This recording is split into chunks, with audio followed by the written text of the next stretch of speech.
ബുദ്ധന്റെ മഹത്തായ ഉപദേശങ്ങൾ. ആയിരക്കണക്കിന് വർഷങ്ങൾക്ക് പിന്നോട്ടു പോകാം. ഒരു മഹാത്മാവിന്റെ യാത്രാനുഭവം നമുക്കറിയാം. രാജകുമാരൻ സിദ്ധാർത്ഥൻ. എല്ലാ സുഖസൗകര്യങ്ങളും ഉണ്ടായിട്ടും ഉള്ളിലൊരുതരം ശൂന്യതയും അശാന്തിയും പേറി.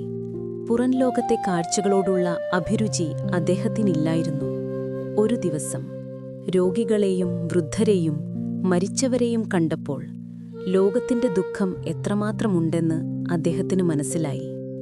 ജീവിതം കേവലം സുഖം മാത്രമല്ല, വേദനയും ദുരിതവും നിറഞ്ഞതാണെന്നറിഞ്ഞു. ജനനമരണ ചക്രത്തിൽ നിന്ന് മോചനം നേടാനും ലോകത്തിന് ശാശ്വതമായ ശാന്തി നൽകാനും വേണ്ടിയാണ് സിദ്ധാർത്ഥൻ തന്റെ രാജകീയ ജീവിതം ഉപേക്ഷിച്ച് യാത്രയായത്. ആദ്യം അദ്ദേഹം വർഷങ്ങളോളം കഠിനമായ തപസ്സു ചെയ്തു. തീവ്രമായ ഈ കഷ്ടപ്പാട് ശരീരം ക്ഷയിപ്പിച്ചതല്ലാതെ സത്യത്തിലേക്ക് വഴി തുറന്നില്ല.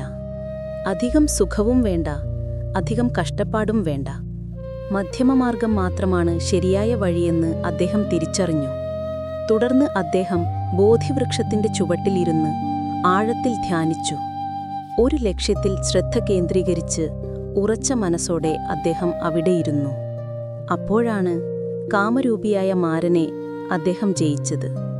ഭയപ്പെടുത്താനും പ്രലോഭിപ്പിക്കാനും ശ്രമിച്ച മാരന്റെ സൈന്യങ്ങളെ അദ്ദേഹം ധ്യാനത്തിലൂടെ ഇല്ലാതാക്കി.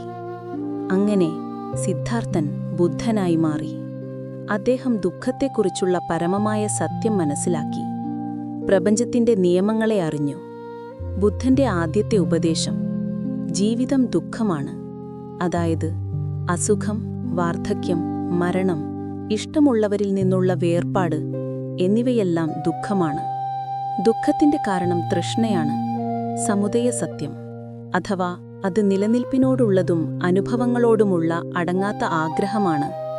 ഈ തൃഷ്ണയെ ഇല്ലാതാക്കിയാൽ ദുഃഖവും ഇല്ലാതാക്കാം. ഇതാണ് പരമമായ ശാന്തി. ഈ ദുഃഖനിരോധനത്തിനുള്ളൊരു മാർഗമുണ്ട്. അതാണ് അഷ്ടാംഗമാർഗം, മാർഗസത്യം. ഈ 4 സത്യങ്ങൾ ഗൗതമബുദ്ധൻ തന്റെ ആദ്യത്തെ ധർമ്മോപദേശത്തിൽ വെളിപ്പെടുത്തി. ഇത് ധർമ്മചക്രം തിരിക്കുന്നതിന് തുല്യമായിരുന്നു. അഷ്ടാംഗമാർഗത്തിന്റെ ഓരോ പടിയും പ്രധാനമാണ്. 1. സമ്യക് ദൃഷ്ടി അഥവാ ശരിയായ കാഴ്ചപ്പാട്. ദുഃഖസത്യങ്ങളെക്കുറിച്ച് വ്യക്തമായ ധാരണയോടെ ലോകത്തെ യഥാർത്ഥമായി കാണാനുള്ള അറിവ്. 2. സമ്യക് സങ്കല്പം അഥവാ ശരിയായ ചിന്ത. മറ്റൊരാൾക്ക് ദോഷം ചെയ്യാത്ത സ്നേഹം, ദയ, അഹിംസ എന്നിവയുള്ള ശുദ്ധമായ ചിന്തകൾ മാത്രം മനസ്സിൽ സൂക്ഷിക്കുക. 3. സമ്യക് വാക്ക് അഥവാ ശരിയായ സംസാരം. സത്യവും ദയയും സൗഹൃദപരമായ വാക്കുകൾ മാത്രം സംസാരിക്കുക. അനാവശ്യമായി സംസാരിക്കാതിരിക്കുക. 4. സമ്യക് കർമ്മം അഥവാ ശരിയായ പ്രവൃത്തി. ജീവനെ ഉപദ്രവിക്കാത്ത നല്ല പ്രവൃത്തികൾ ചെയ്യുക. മറ്റുള്ളവർക്ക് ഉപകാരപ്രദമാവുക. 5. സമ്യക് ആജീവനം അഥവാ ശരിയായ ഉപജീവനം. ആരെയും ഉപദ്രവിക്കാത്ത ധാർമ്മികമായ തൊഴിൽ മാത്രം തിരഞ്ഞെടുക്കുക. 6. സമ്യക് വ്യായാമം അഥവാ ശരിയായ പരിശ്രമം. തെറ്റായ ചിന്തകളെ ഒഴിവാക്കാനും നല്ലതിനെ നിലനിർത്താനുമുള്ള സ്ഥിരമായ മാനസിക പരിശ്രമം നടത്തുക. 7. സമ്യക് സ്മൃതി അഥവാ ശരിയായ ഓർമ്മ. ഇപ്പോൾ ഈ നിമിഷത്തിൽ പൂർണ്ണമായി ബോധവാനായിരിക്കുക.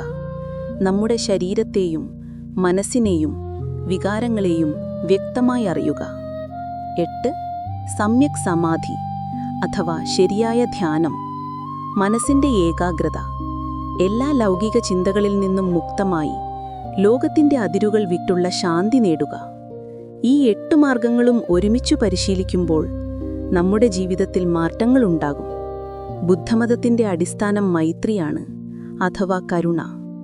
എല്ലാ ജീവജാലങ്ങളോടുമുള്ള സ്നേഹവും അനുകമ്പയുമാണ് നിർബന്ധമായും ഉണ്ടാകേണ്ടത്. ദുഃഖമില്ലാത്ത പരമമായ ശാന്തിയുടെ അവസ്ഥയാണ് നിർവ്വാണം. ഈ മാർഗത്തിലൂടെയാണ് നമുക്ക് മോക്ഷം നേടാൻ കഴിയുന്നത്. ഇന്നും ബുദ്ധന്റെ ഉപദേശങ്ങൾ ലോകമെമ്പാടുമുള്ള ആളുകൾക്ക് ആശ്വാസം നൽകുന്നു. ഇതൊരു പഴയ കഥയല്ല, ഇന്നത്തെ ജീവിതത്തിന് ആവശ്യമായ ഒരു പാഠമാണ്. ബുദ്ധൻ പറഞ്ഞത്, നമ്മളാണ് നമ്മുടെ രക്ഷകർ. നമ്മുടെ പ്രവർത്തികൾ മാത്രമാണ് നമുക്ക് ശാന്തി നൽകുന്നത്.